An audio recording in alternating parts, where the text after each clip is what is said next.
எந்த பயமும் இல்லாம வலி இருக்கும். இப்ப நம்ம வலி என்ன வலி உங்களுக்கு அதிகமானுச்சு? உடம்பு வலி, காய்ச்சல் இருந்தது, ரொம்ப டயர்டா இருந்தது. அப்ப அந்த ஒரு நாள் நான் வரல. சரி போகாம இருந்தாலும் ஏதாவது பிரச்சனையா இருக்கணும்ட்டு அடுத்த நாள் வந்து இவங்க கிட்ட சொன்ன பொண்ணுங்க கிட்ட சொன்ன கட்டிக்கு அதெல்லாம் ஒன்றும் அப்படித்தாம்மா இருக்கு, நீங்க மேட்ல நீங்க விடாம வாங்க சரியாயிரும் அப்படின்னு. அப்ப அடுத்த நாள் வந்து அதுக்கு அடுத்த நாள் வரும்போது நம்மளுக்கு நார்மல் ஆகிருச்சு, சுறுசுறுப்பாகவும் இருந்தது. அதனால நான் அப்படி இருந்தேன். அந்த ஞாயிற்றுக்கிழமை ஒரு நாள் மட்டும் லீவ் எடுப்பேன், மற்ற போது டெய்லியும் வந்துட்டே இருப்பேன். ஆனா எந்த பிரச்சனையும் இல்லை, நல்லா இருக்குது. இப்போ வந்து எனக்கு அந்த கண்ணில் பறவை இருக்கு, அந்த கண்புரை கொஞ்சம் ஓரளவு சரியா இருக்கு அப்படின்னு சொன்னது. கொஞ்ச நாள் திரிபால் தெரப்பி அப்படின்னு எனக்கு ரெகுலரா கிடைச்சது, எனக்கு நேரம் சரியா இருக்கு அப்படின்னு சொல்லிட்டு இருந்தாங்க. கண்ணுல என்ன தொந்தரவு இருந்துச்சுமா? எந்த அளவுக்கு இப்ப நல்லா இருக்கு? இப்போ கண்ணில் வந்து ஒரு உருவத்தை பார்த்தோம்னா சுத்தி நிழல் தெரியும், உருவம் நல்ல சென்டரில் தெரியும், ஆனா அது என்னன்னு கரெக்டா தெரியாது. அப்படி இருக்கும்போது நான் இவங்ககிட்ட சொன்னேன், பையன் வந்து ஹாஸ்பிட்டலுக்கு போனோம் அப்படின்னு சொல்றாங்களான்னு. இல்லை வேண்டாம், நான் சாருக்கிட்ட கேட்டு வர்றேன். சாருக்கிட்ட கேட்டக்காட்டிக்கு அதெல்லாம் வேண்டாங்கம்மா, நீங்க இங்கே வாங்க, 3 பால் வைங்க, 3 பால் வச்சீங்கன்னா உங்களுக்கு கொஞ்சம் கொஞ்சம் சரியாயிரு. நீங்க இதுக்கு வேண்டி டாக்டர்கிட்ட போக வேண்டாம், போய் ஆப்ரேஷன் பண்ணிட்டு வெளியில போக முடியாது, அதெல்லாம் வந்து முடியாது உங்களுக்கு, நீங்க இதேவே எடுக்கணும். அப்போ 3 பால் வச்சுட்டே இருக்கும்போது அந்த நிழல் வந்து இப்ப மாறிடுச்சு, உருவம் தெரியுது, பக்கத்துல வேற பார்க்கும்போது நல்லா கிளியரா இருக்குது.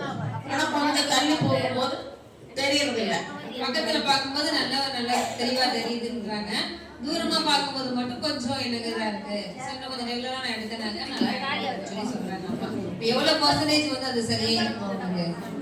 100% அது சரியா இருக்குது. இந்த கண்ணை மட்டும்தான், இந்த மற்றபடி இப்ப எல்லாமே நல்லா நார்மலா இருக்குது, எந்த பிரச்சனையும் இல்லை. ஆனா யாரா இருந்தாலுமே சரி, இதுக்கு பயந்துட்டு எல்லாம் வேண்டாம், வந்துட்டே இருங்க. உங்களுக்கு என்ன பிரச்சனை அவங்க கிட்ட சொன்னீங்கன்னா அதுக்கு தகுந்த மாதிரி அவங்க பண்ணுவாங்க. நீங்க அதே மாதிரி தெரப்பி எடுக்கலாம், எடுத்தீங்கன்னா சரியாயிடும். 100% நான் நம்பிக்கை கொடுக்குறேன்.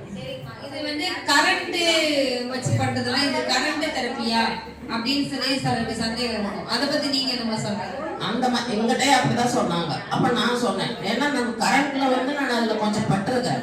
இந்த பவர் மிஷின், டைலரிங் மிஷினுக்கு நான் போயிருக்கிறேன் வேலைக்கு. 1/2 நேரம் தான் நான் செஞ்சேன். அந்த சாயங்காலம் நான் வீட்டுக்கு வந்தது கால் முட்டி வரைக்கும் பிளாக் கலர் ஆயிடுச்சு. அப்போ மரன்னு இருந்தது.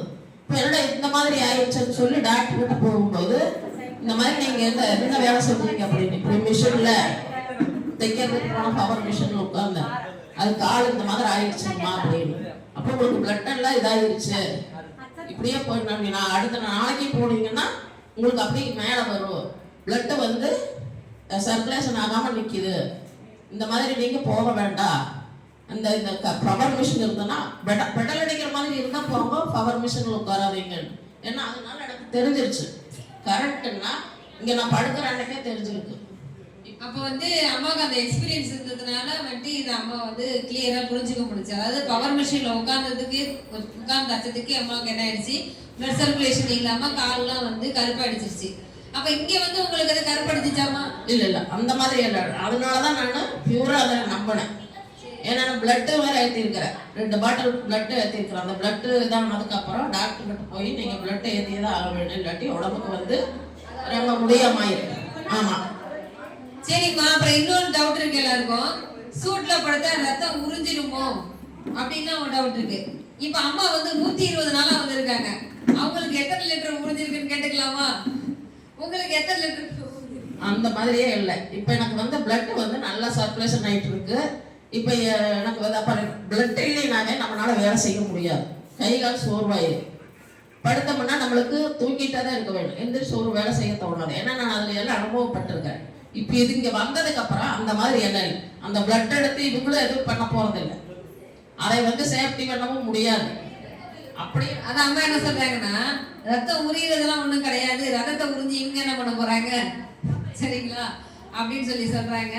அப்ப அம்மாவுக்கு வந்து அந்த ரத்தம் உரியறதெல்லாம் எதுவுமே இல்லாதனால தான் 121 நாளா வந்துட்டு இருக்காங்க. சரிங்கம்மா, உங்களுக்கு ஒரு 2 மாசத்துலயே உங்களுக்கு சரியாயிடுச்சு. அதாவது 3.5 வருஷமா இருந்த பிரச்சனை ஒரு 60 நாள்லயே அம்மாவுக்கு வந்து சரியாயிடுச்சு, 100% கியூர் ஆயிட்டாங்க.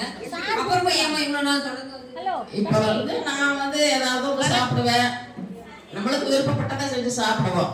அப்ப என்ன ஆகுது, அது வந்து உடம்புல நம்மளுக்கு கழிவாகும். அப்புறம் என்ன, ஒரு வாரத்துக்கு போகாம விட்டோம்னா அது எச்சாயிரும்.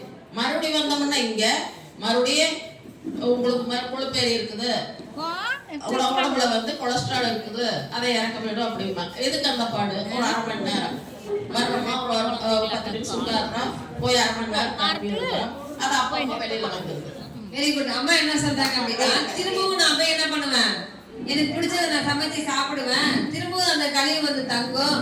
இன்னும் 1 வாரம் கழிச்சு 10 நாள் கழிச்சு நான் வந்து எனக்கு என்ன சொல்லுவாங்க, உங்க உடம்புல கழிவு இருக்கு அப்படின்னு சொல்லுவாங்க. திரும்பவும் வரி என்ன பண்ணணும், இப்ப நல்லா சௌக்கியமா இருக்கு, எந்த ஒரு வலி இல்லாம சந்தோஷமா இருக்கேன், திரும்ப கழிவை ஏத்திட்டேன்னா என்ன ஆகும், திரும்பவும் வலி வந்துதான் கழிவு வெளியேறும். சரிங்களா?